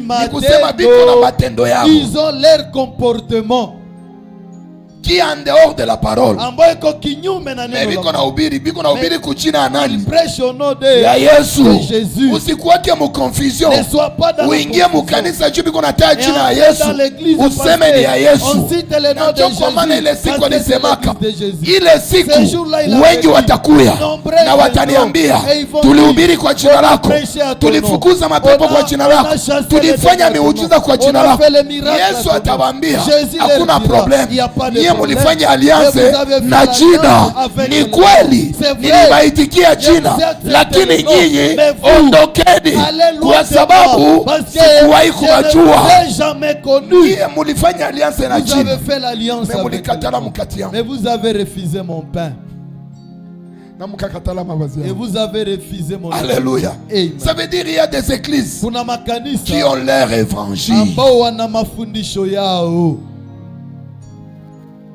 Alléluia. Amen. L'agneau doit être rôti au feu.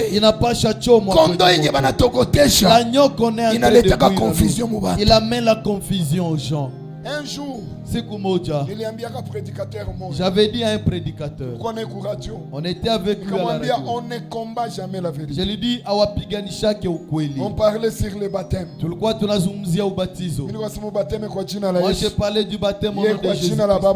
Il parlait du baptême au nom du Père. Moi je lui dis, mon baptême c'est le vrai. C'est le baptême au nom de Jésus-Christ. Ce n'est pas le baptême de Branham. Quand Paul a baptisé les gens, Branham n'était pas encore né. C'est le baptême de Jésus-Christ. Branham est américain. Branham c'est un Américain. Ils ne sont nulle part se croiser. Cet agneau doit être rôti au feu. La parole doit être interprétée du Saint-Esprit. C'est pourquoi la Bible déclare, c'est poussé par le Saint-Esprit que les hommes ont parlé de la parole de Dieu. Ça c'est un. Wakati nyama ama kondo, quand l'agneau ilisha est rôti au feu, est déjà interprété par le problème reste maintenant au peuple qui va quand vous mangez la parole, quand vous mangez ou l'agneau qui est rôti au feu, dans la vie des enfants de Dieu doit apparaître trois choses.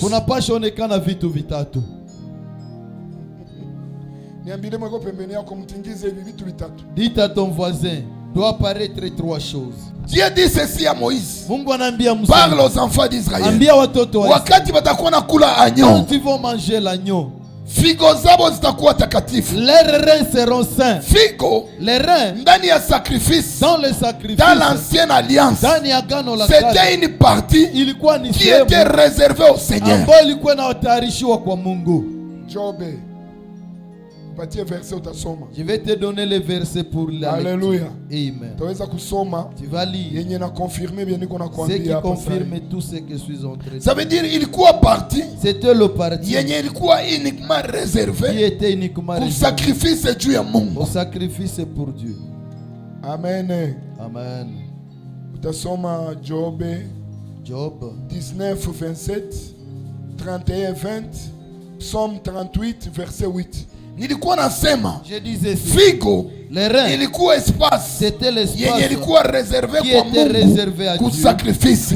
Wakati Mungu alikuwa nasema saba atakuwa biko nakula kondo, figo zao zinapasha kuwa takatifu. Écoute enfant de Dieu, ce que Dieu veut de nous, c'est notre cœur. Quand nous mangeons la parole de Dieu, la parole de Dieu doit purifier nos cœurs. Alléluia. Kama unasikia neno ya kweli, kitu ya kwanza itafanya maisha yako, itatakasa roho yako. Hauwezi sikia neno la Mungu bakie vile vile. Wakati neno ya Mungu inakuyaka, ni juu ya kutakasa roho zetu. Na ndio kwa maana wakati Yesu iko naomba iko nasema, sanctifie-les par ta parole, car ta parole est la vérité. La parole de Dieu vient pour nous sanctifier. Tu ne dois pas rester avec ta vie ancienne vie.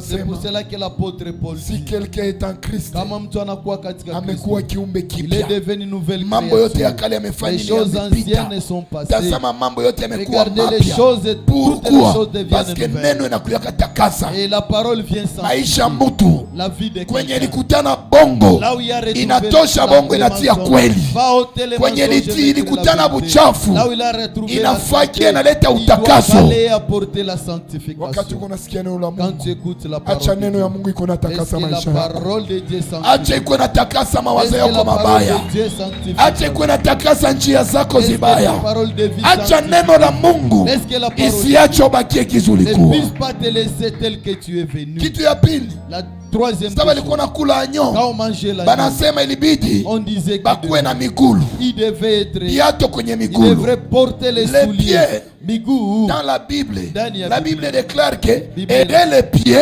Et qui apportent la bonne nouvelle. heri miguu ambayo Pour inaleta dire habari quoi? njema. Ni kusema La nini? parole que tu es en train de Neno manger ambayo kona doit kula être protégée. inapashwa Les lindwa. pieds, les souliers, Ni- c'est la viato sécurité ni ulinzi de la doctrine de Dieu, ya de la mafundisho parole de msingi Dieu ya neno que ya vous êtes en train Mungu d'écouter. ambayo muko mnasikia. Alléluia. Amen. Neno ya Mungu haikuacha ubakie migulu. La parole de Dieu ne veut pas que Wakati tu neno ya sois Mungu pieds nus. inakuja kuona Quand la kutia parole de sécurité. Dieu vient, ça t'amène la sécurité. Et ça nous amène Na à inatubeba accomplir kwa kutimiza la vision ya Yesu ndani ya dunia. maonyo ya Yesu Aller partout dans le monde Wende mahali et pote fêter de duniani toutes les nations les na disciples. ufanye mataifa Si yote tu kwa es wafuasi. bien affermi, Kama umefunzwa si tu es vizuri, bien enseigné, kama umefunzwa hawezi vizuri, kala fasi moja tu ne peux pas rester bila à kwenda une place kuannoncer habari sans pour njema autant annoncer ya la bonne injili ambayo uko nouvelle. C'est la nasikia. parole que tu as Écoutez, entendue. Sikia. dans l'ancien temps, Ndani ya agano kulikuwa la tribu kale, moja il y avait un tribu ndio ilikuwa qui choisi était choisi kutumika ndani ya à sacerdoce. travailler dans Mais le dans sacerdoce. l'église, Ndani ya Dieu kanisa.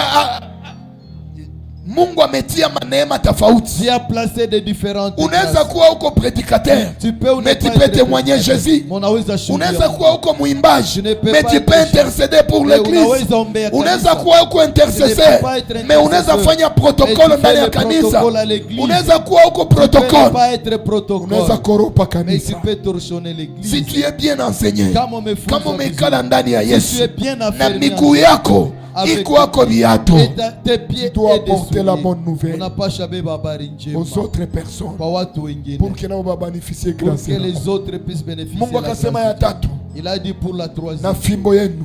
et ayez kwenye votre mkono. bâton dans la Écoute. main. Sikia. Ici le bâton, Et fimbo hapa. il y avait un homme dans la Bible, Kulikuwa mtu il y katika avait un Biblia bâton. ambaye alikuwa na C'était fimbo. l'homme de Moïse. Ilikuwa ni mtu Mais Musa. Dieu s'est servi Mungu na alitumikisha fimbo yake. hiyo fimbo ya Musa.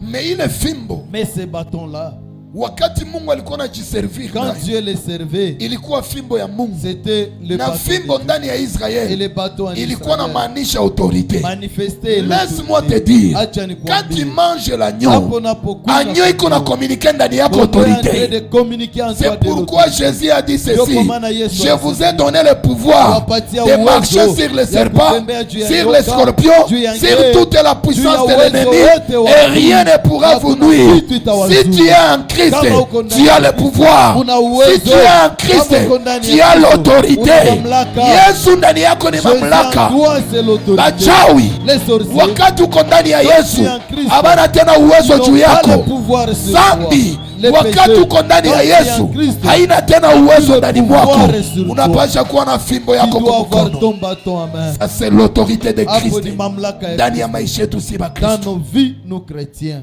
Or, à Japokuwa manger l'agneau, kwa kula mwana il devait manger trois parties: walipasha kula sehemu tatu: la tête, kichwa, le pied et vishingilo l'intérieur. na vya ndani. Laisse-moi passer vite. Acha nipite La haraka. tête, Kichwa c'est la parole évangélique. neno ya Kichwa kiinjili. kunyama Et la tête pour l'animal. inamuservire kujidefendre na La adui. tête pour l'animal, La c'est pour parole se défendre évangélique, des animaux. ça nous aide nous les Et chrétiens neno ya kuingia kiinjili, ndani ya kambi ya ça nous maadui, aide à entrer dans kupora les manafsi et ambazo aller zimetekwa kule. prier les âmes Écoute, qui sont là. quand tu manges l'agneau, Hapo tu dois unapokula manger la mwana tête. unapasha kula kichwa.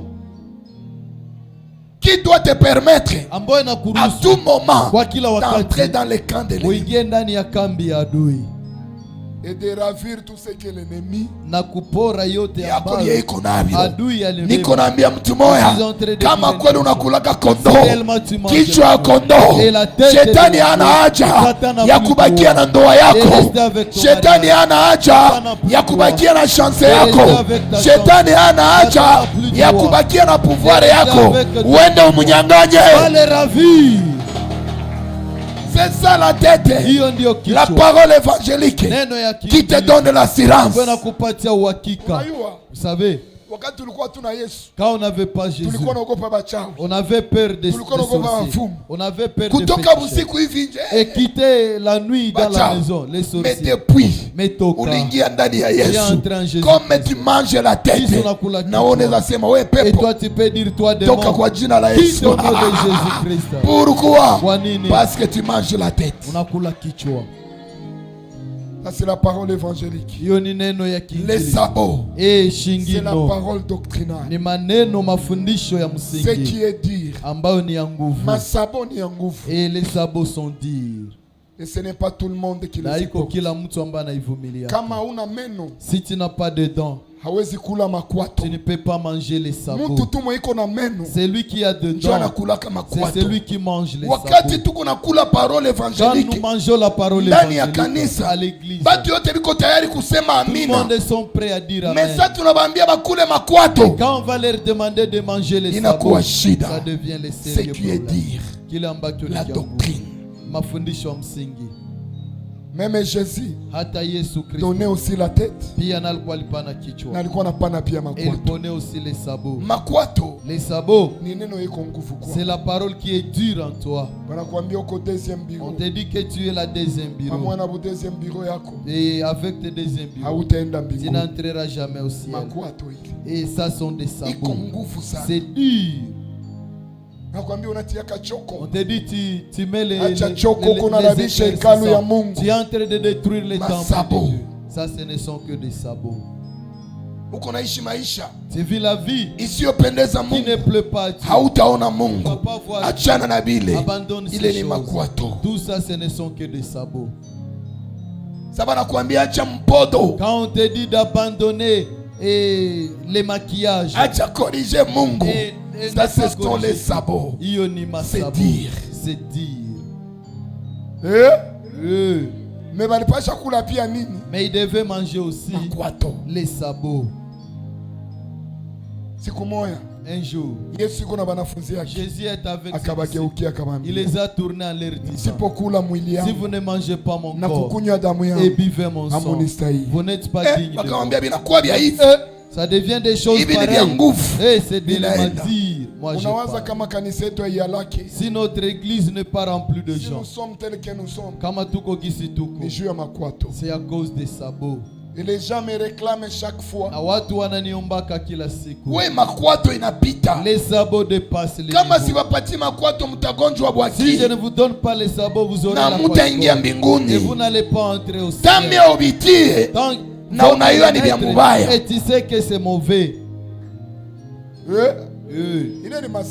Ça, ce ne sont que des sabots. Vous ne pouvez pas dire amen. Personne ne peut dire amen. Les disciples de Jésus, ça devient dire.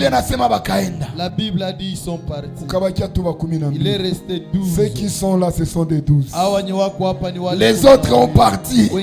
Mais les 12 sont toujours là. Jésus s'est tourné d'eux. Les a dit qu'attendez-vous aussi. Et toi, du coup, perdre 70 personnes. Mets-toi à la place de Jésus. Mais dans notre monde, et surtout à Bukavu, on vous disait que ce pasteur Simeon, il va finir comme la bougie. Regardez dans son église, les gens n'entrent plus. Ça, ce n'est pas mon problème. Le problème, que tu puisses manger les sabots. Si tu veux, tu pars. C'est pas moi qui étais. L'église ne m'a pas. C'est l'église de Jésus. C'est lui qui avait été crucifié pour toi. Est-ce que c'est Simon qui avait versé son sang pour toi? Moi je suis un simple gérant. Moi je ne suis pas d'accord avec les visionnaires des églises. Les visionnaires de l'église, c'est Jésus. Il a dit ceci à Pierre. Tu es Pierre. Et sur ces rocs, je bâtirai quoi? Mon église. Je bâtirai mon église. Dites à ton voisin, l'église appartient à Jésus. Ce n'est pas mon église. Moi je ne suis qu'un simple gérant. Un jour, je donnerai les rapports. Le jour où Jésus Kabou, j'ai dit Seigneur, retournez un peu le film. Ce jour-là tu avais amené Kabou à l'église. Je l'avais prêché la vérité. Il a dit que la vérité lui a heurté. Dis-moi. Et là Jésus va serviteur fidèle. Les serviteurs fidèles. Comment t'as récompensé prends ta récompense. Pourquoi? Parce que tu lis pas nanini. Nous avons donné les sabots. Paroles doctrinales. Les paroles doctrinales. Les gens ne les supportent pas. Mais toi on appelle tout parole évangélique. Les gens aiment la mais parole. Mais tu parole doctrinale. Si nous arrivons à la parole. Les sabots de l'agneau. Les gens ne supportent pas. Jésus s'est tourné aux disciples. Pierre akasema baba, Pierre a dit Seigneur, où irions-nous? Kwako ndio kwa maneno ya uzima wa milele. Écoutez, même si la parole est dure comment, mais si c'est la parole de Dieu, bana pale. Raccroche-toi là-bas. Raccroche-toi là-bas. Raccroche-toi. Plusieurs personnes. Oh pasteur, oh pasteur. Ta prédication qui nous fait, qui nous font échapper l'église. Si on ne vous prêche pas la vérité, on sera en train de vous tuer. Et on sera en train de se tuer seul. Un ministre de la parole, c'est comme Eliezer devant Rebecca. Écoutez, vous êtes les épouses du Christ. Dieu nous a choisis pour vous montrer Jésus et non nous. La volonté de Jésus. Qu'est-ce que Jésus a? Qu'est-ce que vous devez faire à Jésus? Lisez l'histoire de Rebecca. Quand ils sont partis à la rencontre, Rebecca avait connu Isaac. Pourquoi parce que Eliezer avait déjà décrit Isaac a-t-il Isaac anakuwaka na makiki ya hivi. Isaac a-t-il Isaac anarembuaka. C'est comme ça. Se comporte comme ça. Ndio kwa maana mubatu yote saba alifika kasema. Dans toutes personnes baliniambia mwenye anarembuaka. Alléluia. Nous devons vous montrer Jésus. Hata kama myamonaka. Même si vous l'avez jamais vu. Et nous on l'avait déjà vu. Mimi nimewaona Yesu Kristo. Vis-à-vis. Amen. C'est mon grand frère. Ni mkubwa yangu. Mimi nikalaka naye. Et je m'assois avec lui. Parfois mimi nakula naye. Parfois je mange. D'ailleurs pas parfois, mais fois je mange avec lui. Kila wakati mimi nakulaka naye. Ça c'est la parole de qui? Hiyo ni neno ya nani? Ya Yesu. Sali nikulisha hiyo na mimi niko nakia wapati. Mais il me l'a mangé, moi je viens encore vous le donner. Amen. Je suis en train de vous révéler. Encore connu ce que je voulais vous montrer. Parce que je le maîtrise. C'est pour cela que je vous amène quelqu'un que je maîtrise. Alléluia. Amen. Ici nous avons que droit de vous montrer Jésus, de vous montrer l'agneau, de vous prêcher la vérité. Si quelqu'un te prêche la vérité, ce n'est pas culte. J'ai vu certaines mamans bananita tutauzia kanisa parcelle. Nimeona wamama wengi m'ont appelé me disant on va acheter la parcelle pour l'église. Nous aimons votre église, mais changez la parcelle. Mourrez avec votre argent. Mais je vais prêcher Christ. De la même façon que je le connais. Si je le connaissais pas, oui, j'allais dire que mais comme je le connais, non. Je dois vous montrer. Je vous ai dit, on devait manger 3 parties. La tête, parole évangélique. Les pieds, la doctrine. Et l'intérieur. L'intérieur, c'est la parole prophétique. Ce qui est caché, nous devons les révéler au peuple. Ça, c'est la prophétie. Il y a certains livres de la Bible qui sont cachés. Si on ne les révèle pas, c'est difficile de tuer les. Il y a comme Apocalypse, le livre de Daniel, Ézéchiel, certains livres. Ça, c'est l'intérieur. Parole prophétique. C'est pourquoi quand on vous prêche, nous devons entrer aussi dans la prophétie. Il y a beaucoup d'enfants de Dieu qui ont la kwashkor. Depuis qu'il existe, ils mangent seulement la tête. Ils n'ont jamais mangé les sabots. Il n'a jamais mangé l'intérieur. Vous avez droit à la parole prophétique. Quand je parle de la parole, je ne parle pas du don de la prophétie. Il y a la différence entre le don de la prophétie et le ministère prophétique. Ça, vous devez le mettre à la tête. Beaucoup de gens ont seulement les dons et il devient prophète. Et si tu vois nos prophètes d'aujourd'hui, même en Israël, là où la prophétie travaillait, d'ailleurs c'était les Canaan.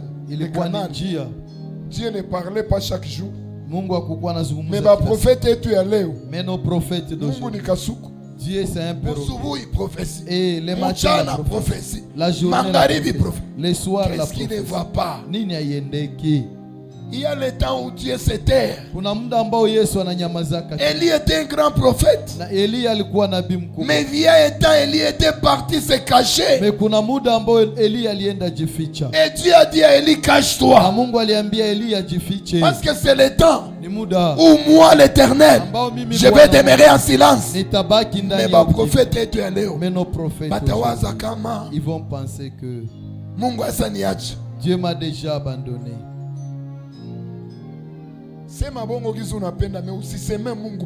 Parle les mensonges tels que tu le veux, mais ne mens jamais à Dieu. Et c'est pour cela. Il y a d'autres prophéties qui ne ratent pas. Que je peux vous donner des prophéties. Et vous allez vous mettre debout. Et je vais te dire que ce n'est pas Dieu qui me l'a dit. Que je te fasse que je te fais debout textuellement. Mais c'est pas Dieu. Parce qu'il y a des prophéties qui ne ratent pas. Nous sommes du domaine, je sais de quoi je parle. Alors manabi mingi wa leo, beaucoup de prophètes, ils inventent des choses. Surtout Bukavu. Ici à Bukavu. Kama una prophétie. Si tu n'as pas la prophétie. Mon pasteur Dan. Les gens ne peuvent pas te bénir avec de l'argent. Voyez, depuis que j'ai commencé à prêcher, qui est venu me bénir ici, et que je commence ici la prophétie, et le panier sera rempli. Or, ce que je vous donne est plus que la prophétie. Ça, c'est la nourriture des enfants. Alors, l'intérieur, c'est la parole prophétique. Écoute, enfant de Dieu, nous sommes appelés à manger l'agneau, la tête, l'intérieur, les sabots. Oh, quand on mange l'agneau, on ne doit pas manger l'agneau seul. On doit manger l'agneau avec le pain sans lever.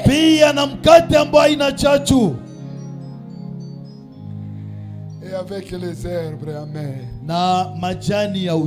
Le pain sans lever. C'est la parole. Là où on n'a rien augmenté.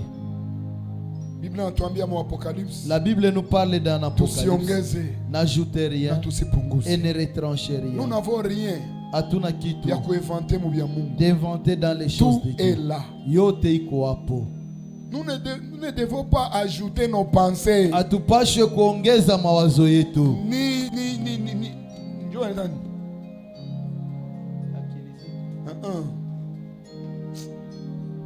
Le vin divai.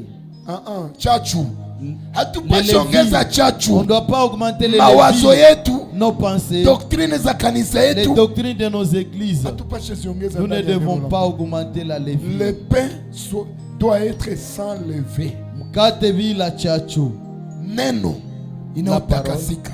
Qui est sanctifié? Neno takatifu. La parole neno inayofaa. La parole qu'il faut. Majani mabichi. Les herbes amères. Ni symbole. C'est les symboles. Les épreuves. Il y a vipimo. Alléluia. Amen.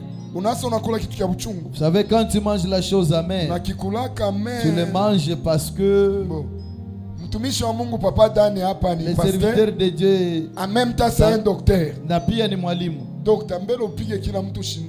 Et docteur, avant d'injecter quelqu'un, il y a quelqu'un qui est habitué à l'injection. Et je me souviens de Bezalel.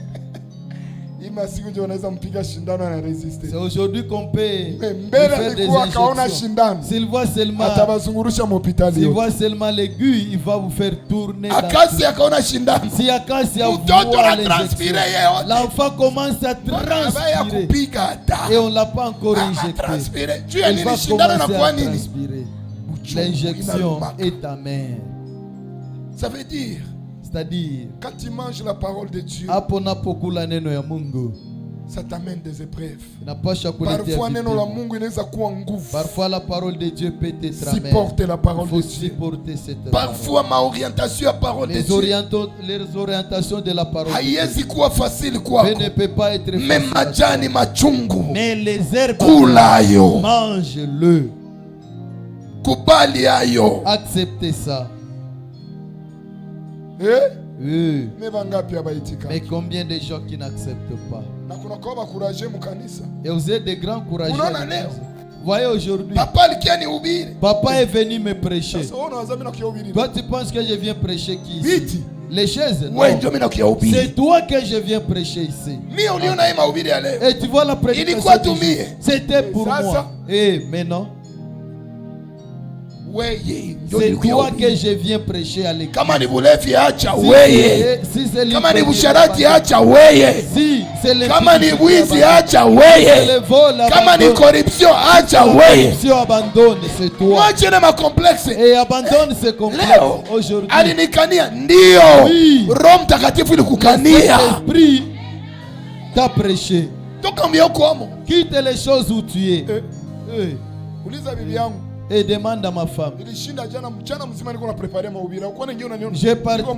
J'ai fait toute la journée en train de préparer. Est-ce que Dieu m'a donné cette prédication pour rien? Pour toi. Dites à ton voisin. C'est toi qu'on est venu prêcher à l'église aujourd'hui. Et toi, comme tu n'as pas le Saint-Esprit, et toi aussi tu l'as remarqué, Satan dans tes intestins, toi.